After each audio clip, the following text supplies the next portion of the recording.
com vocês é o Guilherme Carvalhal e no vídeo de hoje nós vamos dar continuidade à série em que estamos falando sobre a modernização do Japão.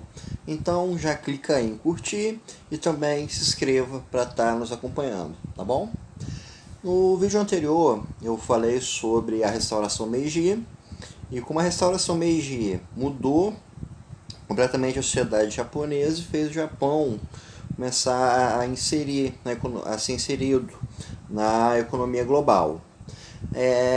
A gente teve um processo de industrialização no Japão, de uma abertura do Japão para exportação e importação e o crescimento do seu mercado de capitais e a formação de uma classe burguesa cada vez mais forte, que eram os chamados Zubatsu, que eram as figuras burguesas, os patrões que acumulavam o poder do capital, acumularam o poder de capital no Japão durante essa época.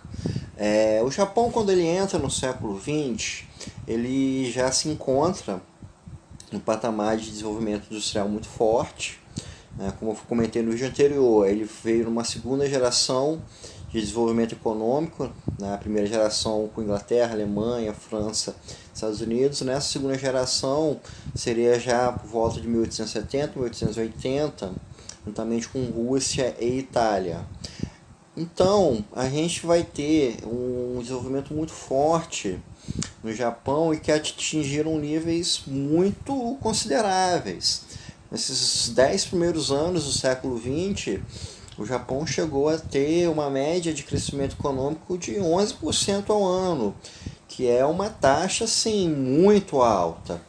Não é? O Japão começou a ter uma indústria aos poucos mais forte, com a formação de grandes conglomerados. Alguns deles estão presentes até hoje, como é o caso da Mitsubishi, foi formado no final do século XIX. Eu acho que o grupo Yokohama também é dessa época, em diversos outros. O desenvolvimento tecnológico começou a se fazer presente porque a gente teve na era Meiji um investimento muito forte em educação. Então, aos poucos, a gente começou a ter uma classe japonesa cada vez mais capacitada para a geração de novas tecnologias.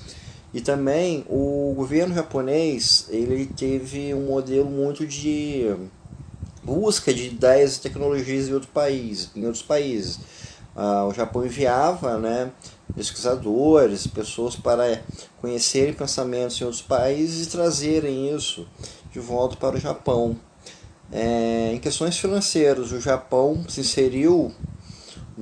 começou a se inserir no mercado de capitais estrangeiros. A gente tem, por exemplo, na Bolsa de Londres, a venda de títulos da dívida pública do governo do Japão. O sistema bancário do Japão começou a se expandir, começou inclusive a se internacionalizar, principalmente nos países próximos, como a China. E houve também um desenvolvimento que foi muito pautado pela presença do Estado. Uma característica do Japão, que é um modelo feudal muito recente, e o Estado foi muito presente nesse período de desenvolvimento econômico. Uma outra característica desse desenvolvimento, dessa modernização, foi a expansão militar.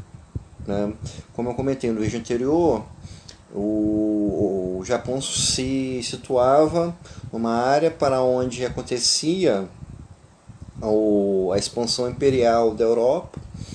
O próprio Japão, na era Tokugawa, chegou a sofrer uma ameaça militar por os Estados Unidos. Uma armada dos Estados Unidos se aproximou do Japão e forçou o Japão a abrir suas relações comerciais com os Estados Unidos. Isso aí seria até um dos motivos que colocou abaixo a era Tokugawa. E então o Japão ele se vê como uma ilha no meio do Pacífico, numa área em que tem ocorrido uma expansão militar muito forte. A gente pode lembrar, por exemplo, na Guerra do Ópio, que foi a Inglaterra, através da força militar, forçando a abertura comercial da China, principalmente para a importação do ópio, não é?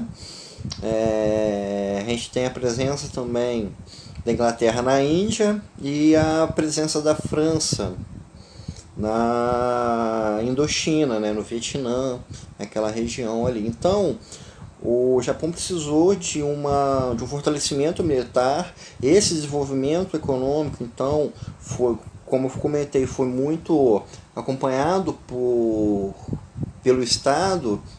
Ele acabou incorrendo também na formação de uma indústria bélica e na importação de armamentos, na formação de uma força armada forte e moderna para se proteger desses riscos estrangeiros que estavam acontecendo na época. E juntamente a esse fortalecimento militar, a gente começa a ter uma formação de um nacionalismo e também a expansão imperial do próprio Japão. Ou seja, a gente tem o Japão com um desenvolvimento comercial muito forte, com um desenvolvimento econômico, com um desenvolvimento tecnológico, junto a isso, a formação de forças armadas mais fortes.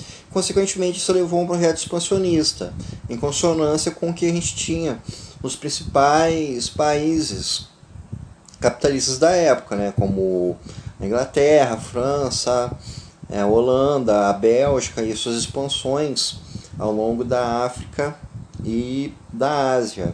Então, a gente tem esse período dessas primeiras décadas do século XX, algumas guerras do Japão com os países próximos. A gente vai ter a ocupação do Japão na Coreia, a gente vai ter as duas guerras sino-japonesas, né? A primeira no final do século XIX, outra pouco depois. Nessa guerra, o Japão conseguiu assumir a Manchúria e alguns outros territórios chineses. E ainda tem a guerra russo-japonesa, né? Nessa guerra russo-japonesa, os resultados dela, inclusive, foram importantes para a queda do czarismo na Rússia e para a tomada do poder pelos comunistas. Então a gente começa a ter esse Japão moderno com um projeto expansionista, e esse projeto expansionista acabou levando o Japão a se aproximar do eixo na Segunda Guerra Mundial, né, a Alemanha e a Itália. Nesse processo de expansão no Japão, acabou culminando aí com a invasão do Japão nas ilhas do Pacífico, né, como a gente teve nas Filipinas, e acabou havendo o ataque a Pearl Harbor na Segunda Guerra Mundial.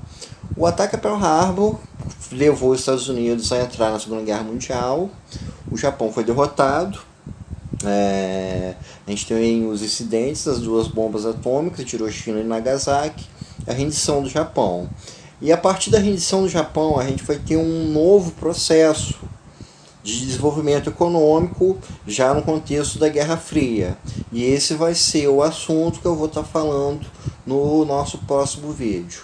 Então isso é tudo por hoje, espero que vocês tenham gostado e até o nosso próximo contato.